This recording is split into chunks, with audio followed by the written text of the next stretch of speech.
आश्विन, चैत्र, माघ तथा आषाढ़ महीने में पड़ने वाली इन चारों नवरात्रियों में इस कथा को सुनने का बड़ा पुण्य होता है। भगवान के अनेक अनेक कथाओं को सुनाते रहते हैं, परंतु आज हम आपसे भगवान की कथा को सुनने का प्रश्न नहीं कर रहे हैं। हम लोग आपसे कोई ऐसा चरित्र सुनना चाहते हैं जिसको सुनने मात्र से अनायास ही मनुष्यों को भोग एवं मोक्ष दोनों ही प्राप्त हो जाएं।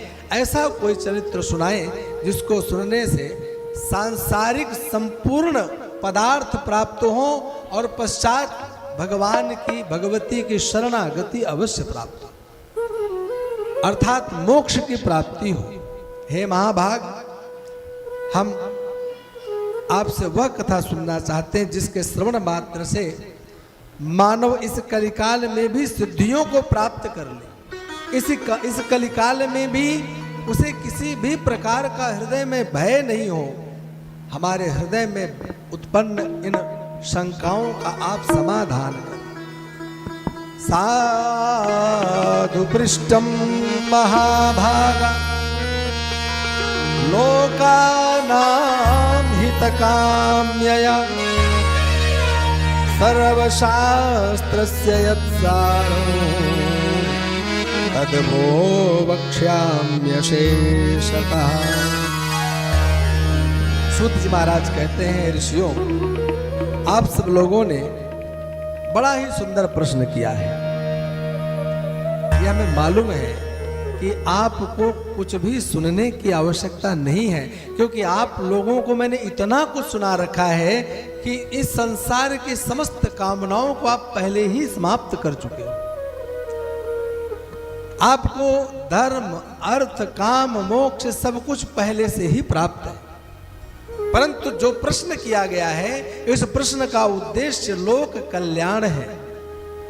आपके इस प्रश्न का मतलब केवल यह है कि संसार के भटकते उन जीवों का उद्धार कैसे होगा, प्रत्येक दुखी प्राणी को जीवन में सुख कैसे प्राप्त होगा। और मुझे ये प्रश्न बड़ा अच्छा लगा। साधु पृष्ठम महाभागा, बड़ा सुंदर आप लोगों ने प्रश्न किया है। लोकानां हितकाम्यया, लोक का उपकार करने वाला यह आपका प्रश्न है। अतः अब मैं आप लोगों को समस्त शास्त्रों का सार सुनाऊंगा। आप सभी ऋषि ध्यान लगा करके सुने। मैं जो कुछ भी आप लोगों को बताऊंगा, इससे आप लोगों का तो कल्याण होगा ही, साथ ही साथ संसार के प्रत्येक प्राणी का उद्धार हो जाएगा। ऋषियों, मनुष्यों के लिए यह पाप रूपी अरण्य तभी तक कष्टदायक होता है जब तक मनुष्य भगवती की शरण में नहीं चला जाता है। हाँ, तब तक उसके जीवन में अनेक कष्ट आते हैं। और भगवती कौन? बोले भगवती कहते हैं प्रकृति को, भगवती कहते हैं शक्ति को। हाँ, हमें उनकी सबसे पहले शरणागति लेनी पड़ती। अब आप कहेंगे महाराज, श्रीमद् भागवत की कथा सुनते हैं तो उसमें कहते हैं कि नारायण की शरण, शिव पुराण सुनते हैं तो कहते हैं भगवान शिव की शरण में। परंतु एक बात मैं दावे से कहता हूं कि हर पुराण, हर कथा में अलग अलग देवताओं की शरणागति ग्रहण करने के लिए शास्त्र उपदेश करते हैं, परंतु एक उपदेश सबका होता है कि आपके हृदय में भगवान की भक्ति आवे। और भक्ति जो शब्द है ना, वही शक्ति है, वही पराम्बा है, वही जगद्धात्री है। बिना जगदम्बिका की कृपा से हम कभी किसी देवता के स्वरूप की प्राप्ति कर ही नहीं सकते हैं, अपितु ज्ञान की प्राप्ति भी नहीं कर सकते, कुछ भी प्राप्त नहीं कर सकते। आपकी वाणी से बोला जाने वाला हर शब्द ही शक्ति है। हमारे शरीर में एक एक कार्य को कराने वाला कौन? वह शक्ति ही है। हाँ, एक बालक जन्म लेने के पश्चात जो प्रथम रुदन करता है वह भी शक्ति का ही स्रोत है, शक्ति का ही प्रमुख लक्षण है। यह कहना श्री शिव महापुराण में स्पष्ट लिखा है कि भगवती पार्वती भगवान शिव के समीप में गई। भगवान शिव ने हिमालय को कहा कि आप मेरी सेवा में आ सकते हैं, परंतु आज के पश्चात अपनी पुत्री को मेरे पास कभी ना लाओ। तो हिमालय राज ने कहा, महाराज क्यों? बोले, मैं स्त्रियों से दूर रहता हूं। तब उस समय बड़ा सुंदर शास्त्रार्थ, बहुत अच्छा वहां पर ज्ञान की चर्चा है। माता पार्वती बहुत छोटे स्वरूप में है, 9 वर्ष की कन्या के रूप में है, फिर भी भगवान शिव को अपने विवेक पूर्वक उत्तर देती है। माता पार्वती कहती हैं, भोलेनाथ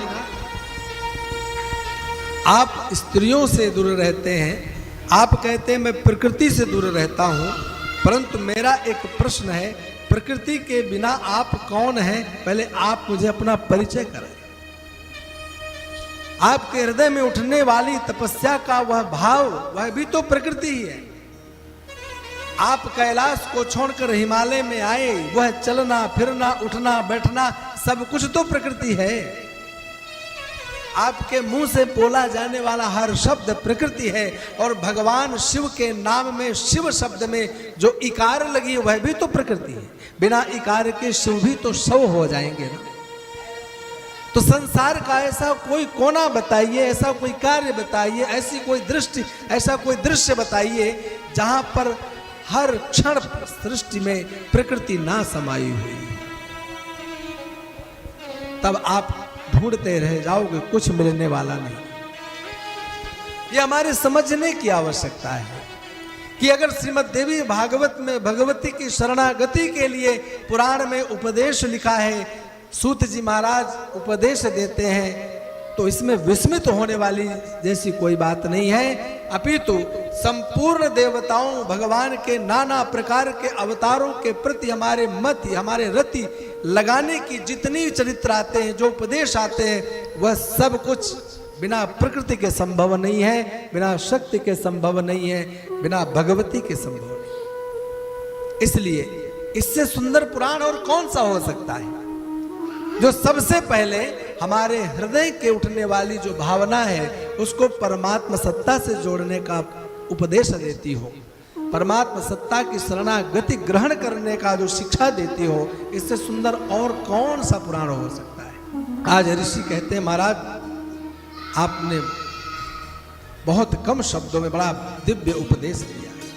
सूत सूत महाभाग वदनो वदतांबर ईदृशं तत्पुराणं विधिस्तच्छृण्वणे च कहा।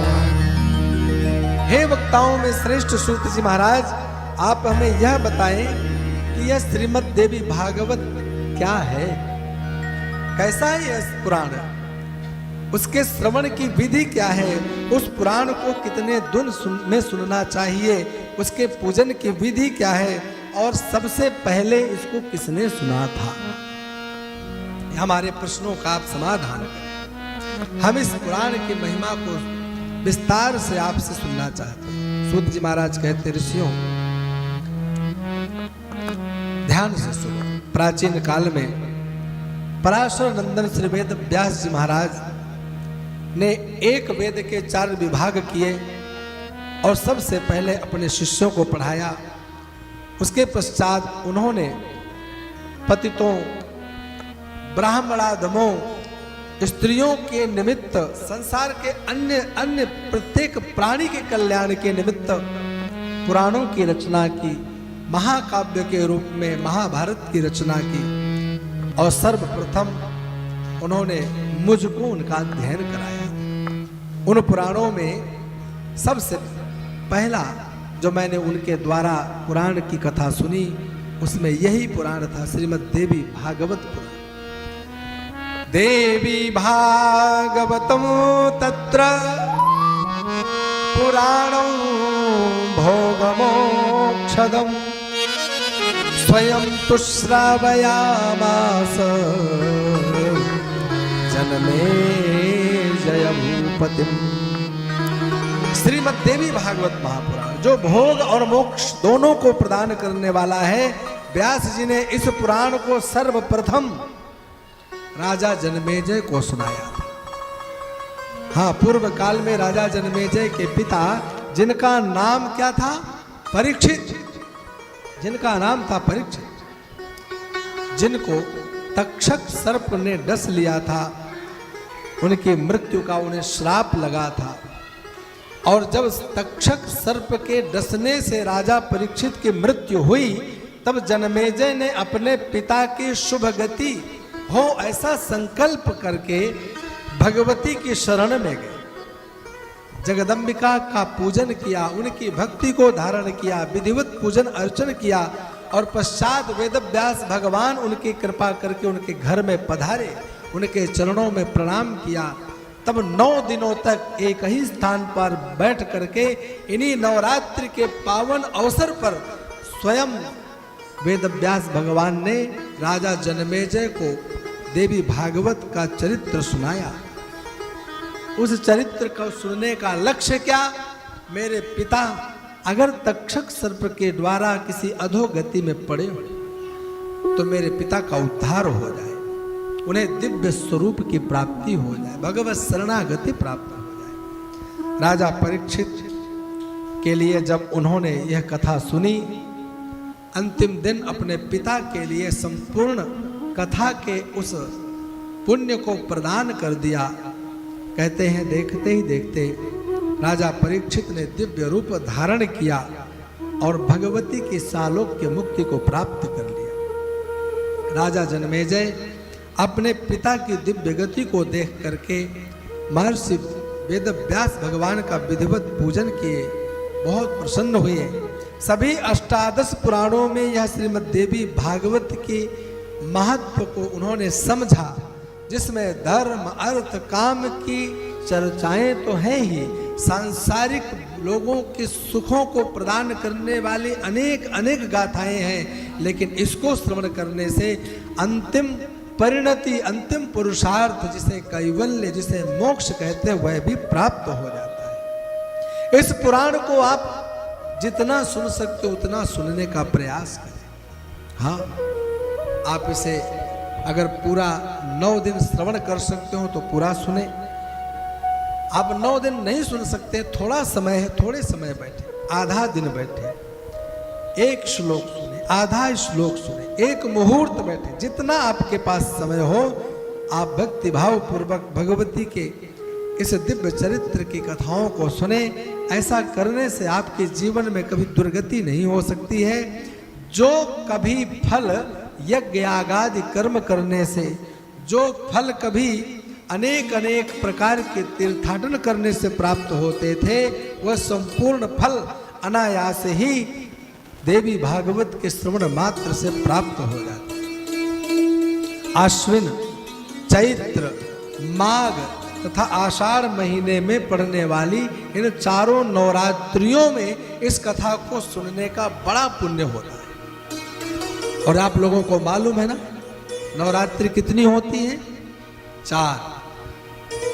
2 तो नवरात्रि आश्विन और चैत्र की, जिन्हें आप लोग जानते हैं, धूमधाम से मनाते हैं, लेकिन 2 गुप्त नवरात्रि के रूप में जानी जाती है, जो आषाढ़ महीने में पड़ती है और माघ महीने में पड़ती है। ये नवरात्रियां गुप्त नवरात्रियां। ऐसे महापुरुष कहते हैं कि जो चैत्र नवरात्रि है वह अपने आप में पवित्र है, श्रेष्ठ है। आश्विन नवरात्रि भी अपने आप में बहुत पवित्र है, अनेक अनेक प्रकार से इनकी महिमा गाई गई है। लेकिन जो गुप्त नवरात्रियां होती हैं वह इनसे भी ज्यादा पुण्यों को प्रदान करने वाली होती है, क्योंकि उसके पहले एक शब्द लगा है गुप्त। और जितना भगवान की तपश्चर्या, आराधना, अनुष्ठान, अनेक प्रकार की सिद्धियों को प्राप्त करने के जो कार्य किए जाते हैं, जितना उन्हें गुप्त रखा जाता है, उतना ही हम लोगों के हृदय में सामर्थ्य प्राप्त होती है, भगवती की कृपा प्राप्त होती है। हम अनेक सिद्धियों को धारण कर लेते हैं क्योंकि हम उन्हें गुप्त रखते हैं। इसलिए मंत्रों को अधिक से अधिक गुप्त रखने का कार्य करना चाहिए।